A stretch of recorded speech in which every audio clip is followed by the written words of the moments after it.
Explain why the voltage across capacitor cannot change instantaneously. అంటే ఎప్పుడైతే మనకి పవర్ సప్లై అనేటువంటిది టర్న్ ఆఫ్ చేయడం కానీ టర్న్ ఆన్ చేయడం కానీ చేసామనుకో, సర్క్యూట్లో ఉన్నటువంటి కెపాసిటర్ అనేటువంటిది ఇన్స్టంటేనియస్గా కెనాట్ చేంజ్ అనమాట. ఎందుకు అట్లా జరుగుతుంది అంటే, the voltage across capacitor is given by I = C × dV/dt. So time and current ఇవి రెండు కూడా ఇన్వర్స్లీ ప్రపోర్షనల్గా ఉంటాయి. కరెంట్ అండ్ వోల్టేజ్ రెండు కూడా డైరెక్ట్లీ ప్రపోర్షనల్గా ఉంటాయి అనమాట. అంటే టైం చేంజ్ అయితే కరెంట్ అనేటువంటిది కూడా చేంజ్ అవుతుంది అనమాట.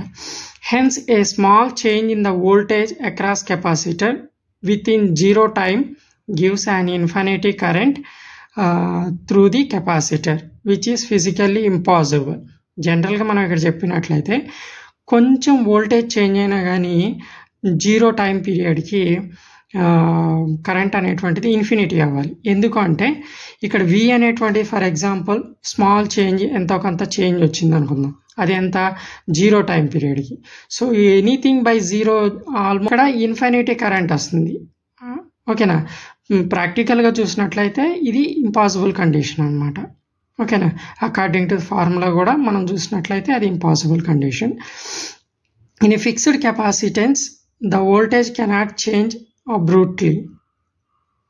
Okay, so this is the main important question.